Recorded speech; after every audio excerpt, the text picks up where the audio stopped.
Today, I will share a personal experience with a wide, diverse audience of students and adults.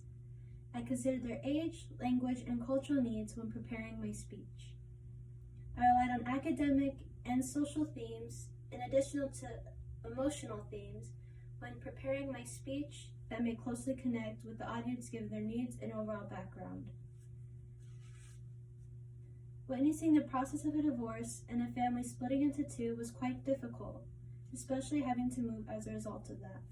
My name is Camille Aguilar, and I will be sharing the challenges I faced moving to a state across the United States, how I coped with those challenges and ultimately overcame them.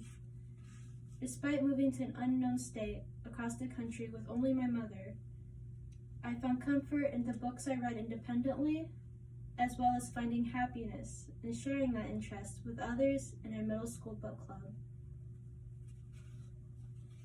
It was about 5 years ago when I moved to Michigan with only my mother for a fresh start.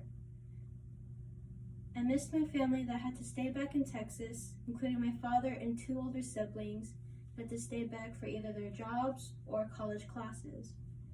I also had to leave behind my friends that I had for years and my school track team that I was a part of. We could only bring a few of our belongings and hope for a better future after all the turmoil we faced as a family. I was terrified of what was to come, but I would learn how to build my social skills and embrace change. While I was alone for most of the time in a new town in middle school, I found comfort in the books I read. Since I was young, I always enjoyed reading fictional books and series. It was difficult to make friends in a new town and school, and it was a small town where most of my classmates were already comfortable in their friend groups they had since elementary school. I was scared to intrude, so I kept to myself most of the time. Because of that, I read books as an outlet to keep me occupied and happy during my isolated time. But while reading gave me comfort and temporary happiness, I was still alone in an unknown city. Eventually, the loneliness started to affect my mental health negatively, so I joined the school book club in hopes of making friends while still feeling somewhat at ease in an environment of books.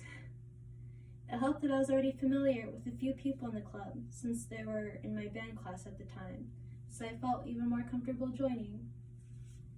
It also helped that my English teacher was the coordinator of the club, and she was a very inspiring teacher that loved to open her students to the world of reading. While I was timid, they all welcomed me with open arms. We would decide on the book we would read at the beginning of the month, that we would all read, and would even discuss our favorite books we read in the past, which ones we liked, which ones we didn't. It was just a really great time. We all met daily during lunch, which was a great way to decompress during the day. I found so much joy and belonging in discussing what I love with those that share it, and made so many dear friends along the way. Since then, I moved back to Texas with some valuable experiences. Facing change head-on can be really daunting. Adjusting is difficult, but no one should have to go through that alone. By taking the initiative to step out of your comfort zone opens doors to opportunities and potentially self-development. Whether connections are made through shared interests or simply introducing oneself, putting in the effort really goes a long way. Thank you.